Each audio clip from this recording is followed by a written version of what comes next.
কি পিএনপিসি হচ্ছে আমার। হরে কৃষ্ণ বন্ধুরা, আশা করছি আপনারা সবাই ভালো আছেন আর আমরাও খুব ভালো আছি। তো আজকে ভিডিওটা শুরু করছি ওই বিকেলে ঘুম থেকে ওঠার পর, ঠিক আছে। তো এখন মোটামুটি একটু ঘুমিয়ে নিয়েছি আর তারপর দিদার সাথে আমরা গল্প করতে বসেছি। তো মাঝখান থেকে আমার হাজব্যান্ড এসে ডিস্টার্ব করে দিয়েছে আমাদের। আর তারপরে আমাদের গল্প হয়ে যাওয়ার পর দিদা এখন তার নাতির সাথে গল্প জুড়েছে, আর সেই গল্প শেষ হওয়ার কিন্তু নাম নেই এখনও অবধি। তো আজকে আমার হাজব্যান্ডের পেটের অবস্থা একটু খারাপ বলতে পারেন, মানে তার পেটে ব্যথা আর একটু লুজ টুল হচ্ছিল মাঝে মাঝে। তো দিদা এখন তার নাতির সেবার কাজে লেগে পড়েছে। তো এখন নাতির পেটে ব্যথা, পেট খারাপ, তো ওই জন্য দিদা এখন টোটকা করছে। সেটা হচ্ছে সাবান, নারকেল তেল আর জল দিয়ে পেটের মধ্যে হচ্ছে লাগিয়ে দিচ্ছে, যাতে পেটে ব্যথা নাকি তার কমে যায়। তো এই হচ্ছে দিদার এখন। দিদা, এটা কি কমে যাবে? পেটে ব্যথাটা কমে যাবে একদম? ঠিক আছে, আমি আরেকটু। এই যে এই লাইট কুতুবগুলো না সব মালটা ঢুকে যায় না, পেটটা ঠান্ডা হয়ে যায়। আচ্ছা, আমি নিজে মাঝে মাঝে নিই। দেখো, তো দিদার বড় নাতি বলে কথা, তাই যত্নটা, আদর আর ভালোবাসা সবটাই যেন একটু বেশি সবার থেকে। তো হাজব্যান্ডের পেটটা মোটামুটি যাতে একটু ঠিক হওয়ার পরে আমি আজকে সকালে কাস্টার্ড বানিয়েছিলাম, আর সেটা ঠান্ডা হওয়ার জন্য ফ্রিজে রেখে দিয়েছিলাম। কোনো রকম আলাদাভাবে আর কিছু ফ্রুটস মেশাইনি, নর্মাল প্লেন কাস্টার্ড, শুধুমাত্র কিছু ড্রাই ফ্রুটস মেশানো আছে। তো সেটা এখন ঠান্ডা হয়ে গেছে, আর বিকেলে মানে এই ঠান্ডা ঠান্ডা খাবার খেতে কিন্তু বেশ ভালো লাগে এখন গরমকালে।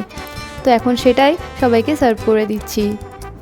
তো এখন কাস্টার্ড খেতে খেতে এখন আমাদের সবার মধ্যে একটু গল্প বসেছে। গল্পের মধ্যে আমরা কিন্তু সবাই বেশিরভাগ বাবার পেছনেই লেগে থাকি।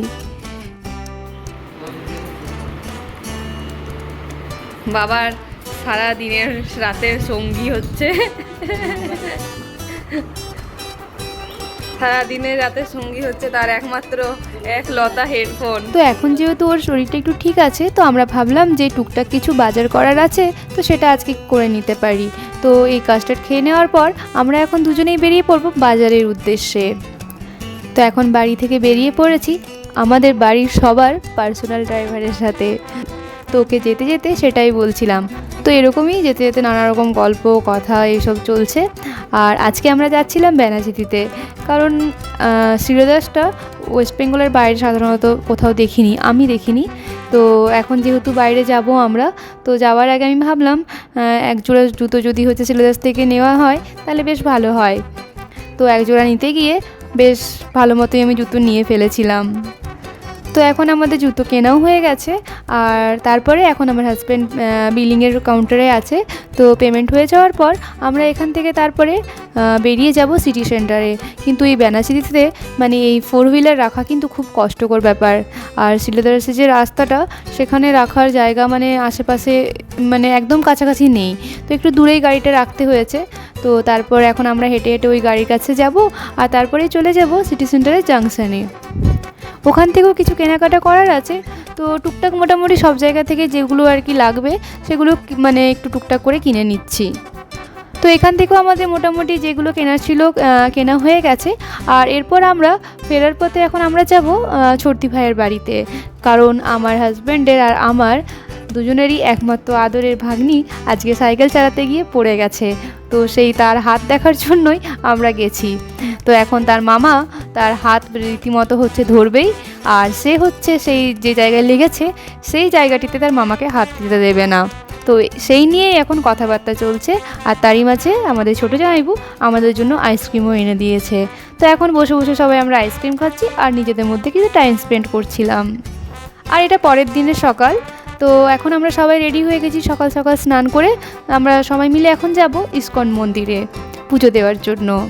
তো আমরা ইসকন মন্দিরে পৌঁছেও গেছি। আর এখন আমরা যে টাইমে এসছি মানে ওই এখন 7:30 বাজে সকাল।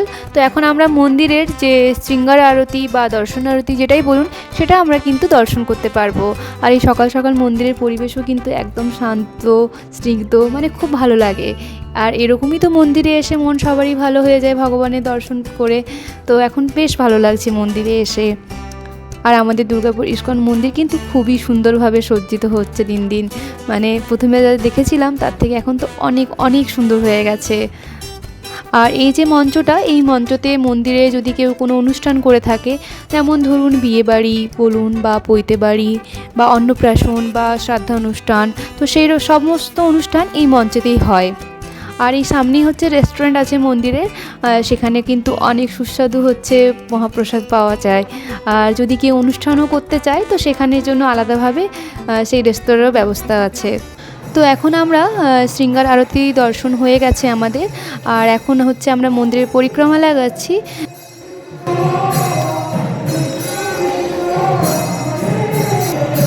তো আমাদের সাথে সাথে আপনারাও শ্রী বিগ্রহের দর্শন করে নিন।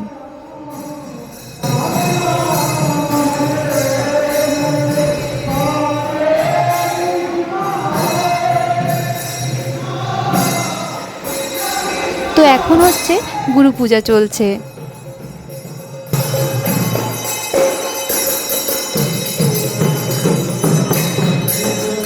তো এখন গুরু পূজা হয়ে যাওয়ার পর আমরা এখন সবাই আরতি নিয়ে নিচ্ছি।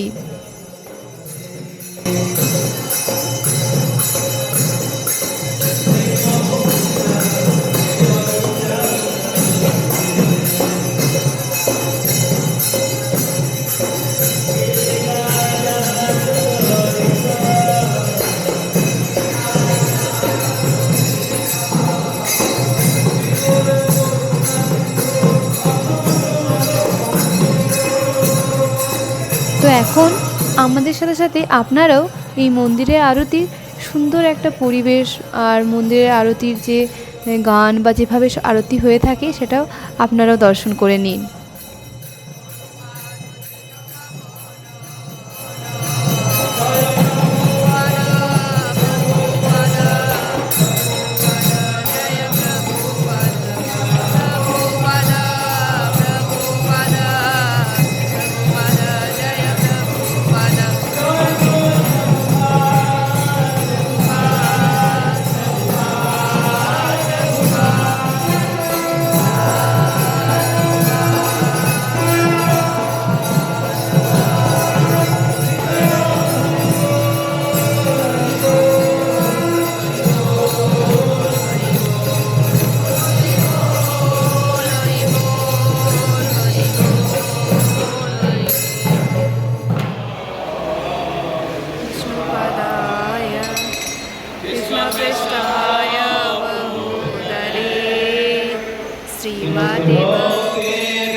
আমরা যে সময় মন্দিরে গিয়েছিলাম তো তো সেই সময়ে ভগবানের চন্দন যাত্রা মহোৎসব চলছিল, অর্থাৎ এই সময়ে ভগবানকে চন্দন দেওয়া হয়। মানে যেহেতু প্রচুর গরম বাইরে, তাই চন্দনের দিলে ভগবানের শরীরে মানে ঠান্ডা অনুভব হয়। তো এখন সেই চন্দন বাটার জন্য চন্দন পিঁড়ি যেটা বলা হয়, তো সেটা মন্দিরের পাশেই রাখা আছে। তো সবাই এখন সেখানে প্রথমে আচমন করে নিয়ে তারপর ভগবানের জন্য মানে ভগবানের সেবার জন্য সবাই কিন্তু চন্দন বেটে রেখে যাচ্ছে।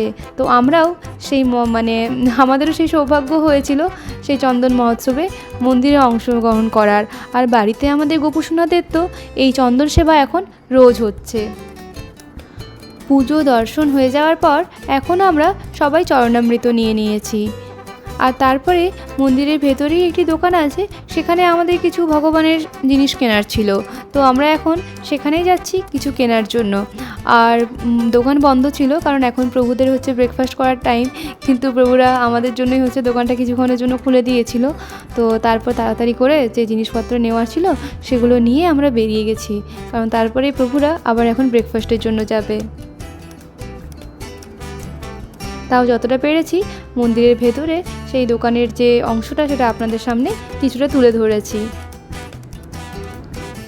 আর এখন ভগবানকে যেহেতু গ্রীষ্মকাল, তাই হচ্ছে যে আমরা ইতর সেবা করি, তো সেই ইতরটাও কিন্তু হচ্ছে ওই চন্দন বা হচ্ছে বেলি ফুলের যেটা সেটা দিতে হয়।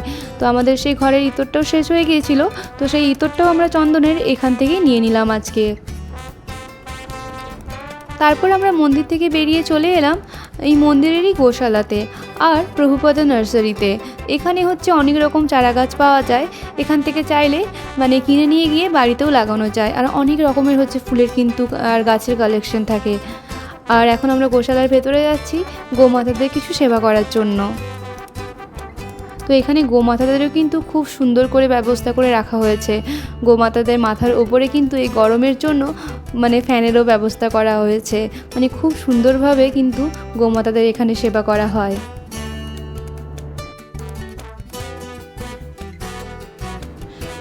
তারপরে আমরা মন্দির থেকে ওখানে বেরিয়ে গেছি। আর তারপরে রাস্তায় আস্তে আস্তে কিছু হচ্ছে একদম ফ্রেশ শাকসবজি দেখতে পেয়েছিলাম।